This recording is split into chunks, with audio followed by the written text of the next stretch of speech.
queráis. Entonces ya estamos grabando. Entonces hemos visto 3 sesiones, si hemos resumen, sesión 4. Hemos hablado de qué era Spring Boot, así continuando un poco lo que vimos el lunes, en el que habíamos hablado de Spring en general.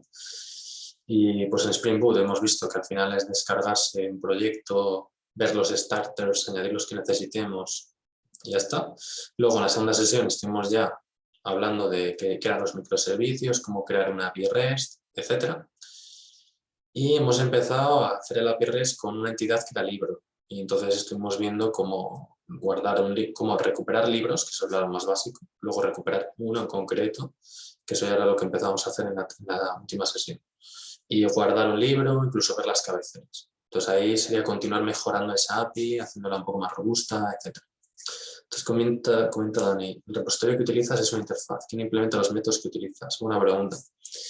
Pues es cierto que es una interfaz y nosotros no hemos implementado esa interfaz, ¿verdad? En programación orientada a objetos tenemos interfaces y tenemos implementaciones de esas interfaces que son clases normales, que están obligadas a implementar los métodos de las interfaces.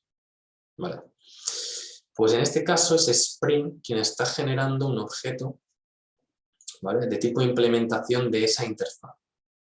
Es decir, tú creas la interfaz que hereda de JPA Repository y es Spring, concretamente Spring Data JPA, quien por debajo va a generar un objeto para esa interfaz.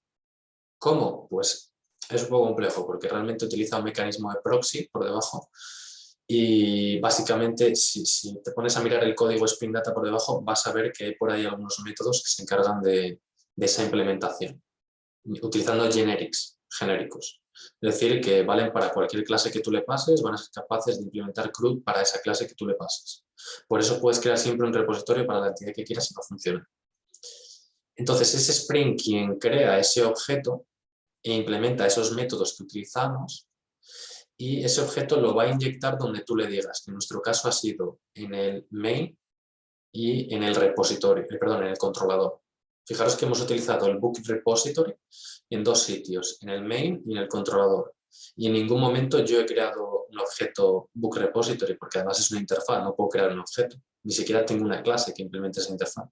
Ha sido Spring quien ha generado el objeto, lo tenía en el contenedor de beans, ¿vale?, y lo ha inyectado en el controlador y en el main. Y lo hemos podido utilizar gracias a eso. O sea, resumen, Spring Data JPA te simplifica la vida proporcionándote ya objetos que te dan las operaciones CRUD hechas. Si no estuvieras utilizando Spring Data JPA y estuvieras utilizando solo Hibernate o Hibernate, pues tendrías que crearte tú lo que serían los métodos CRUD con un Entity Manager o un Session Factory para acceder a la base de datos y crearte tú las consultas y el guardado de datos. Y si no estuvieras utilizando Hibernate y lo estuvieras utilizando como JDBC, que es lo que está ya por debajo de Hibernate, tendrías que crearte tú la conexión, las sentencias, procesar los resultados, mapear los resultados del SQL a objetos Java. Sería un curro brutal, ¿vale? Entonces, Spring Data JPA, con crear una interfaz de una línea, tienes todo eso hecho y solucionado. O sea, que te está ahorrando, muchísimo trabajo. ¿Vale? Es como un poco mágico, en el sentido de que Spring lo hace todo y te está ahorrando muchísimo trabajo.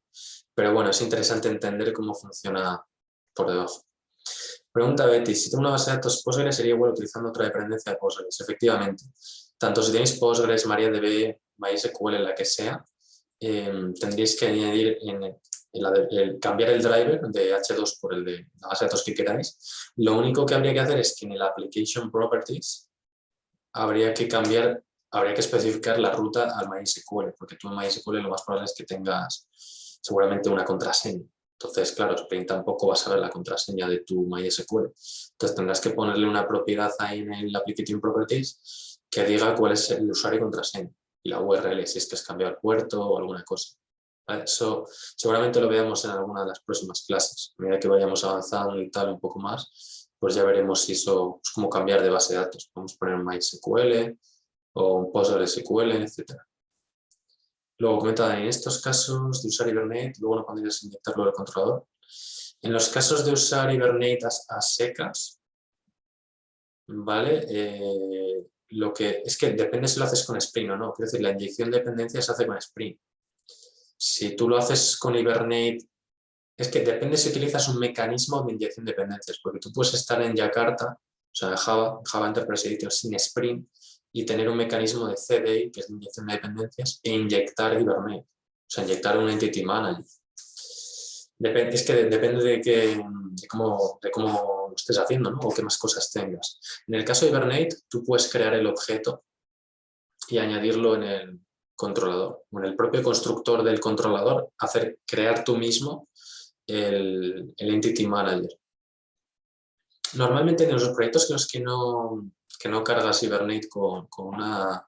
Vamos, que no utilizas repository, en esos proyectos normalmente lo que harías es crear una clase Utips en la que generes un Entity Manager Factory, y el Entity Manager Factory es el que te genera el Entity Manager, que es el que te va a permitir acceder a los métodos CRUD, que bueno, tienes que programarlos tú, quiero decir, pero te permite hacer operaciones como consultas y cosas así. Pero es más complicado, te lleva más pasos. Entonces yo recomendaría que si vais a hacer Spring, que lo hagáis directamente todo en Spring Data JPA. ¿Cuándo os interesaría trabajar con Hibernate? Pues cuando tengáis una aplicación que haga un uso muy intensivo de base de datos.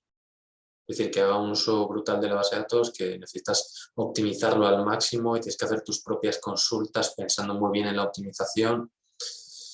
Y aún así es que con Spring Data JPA puedes ya abarcar todo eso realmente. Entonces, Hibernate es para casos en los que sí que necesitas tener especial cuidado con la base de datos. Vale, pues no sé si hay alguna otra duda. Ya llevamos unos 15, no, aprox. Bueno, estamos parando ya. Nada, os voy a subir los vídeos que tardan ahí un poquillo. Os los compartiremos ahí por el Discord, los enlaces. Y bueno, los tendréis en la plataforma. Y nos vemos el martes, sería ya, ¿eh? Sí, el martes tenemos nuestra siguiente sesión de Spring. Y ahí ya pues continuaremos dándole caña. Sería el martes, a ver un segundito. Martes 19. Sí, martes 19, sesiones 7, 8 y 9. Donde aquí ya hablaremos de HTTP. O sea, seguiremos trabajando con respuestas HTTP. Introduciremos Swagger y hablaremos un poco del testing unitario y Postman. Que bueno, Postman ya lo hemos visto, pero seguiremos trabajando con él. Así que nada más. Dejamos por aquí y nos vemos la semana que viene. Sí, precisamente, vale, pues lo verés, a ver si puedo ahora, porque tengo que salir en un ratillo. Hoy te queda subido, ¿vale? Lo subiré al repo de Spring, en Open Bootcamp en GitHub. Es el mismo enlace siempre, o sea, lo único que vamos haciendo es que iremos creando carpetas de la sesión, así si os guardáis el repositorio ya tenéis siempre el acceso ahí. Podéis hacer un pull para descargar cambios y con eso tenéis ya todo. Vale, así que nos vemos, que vaya bien.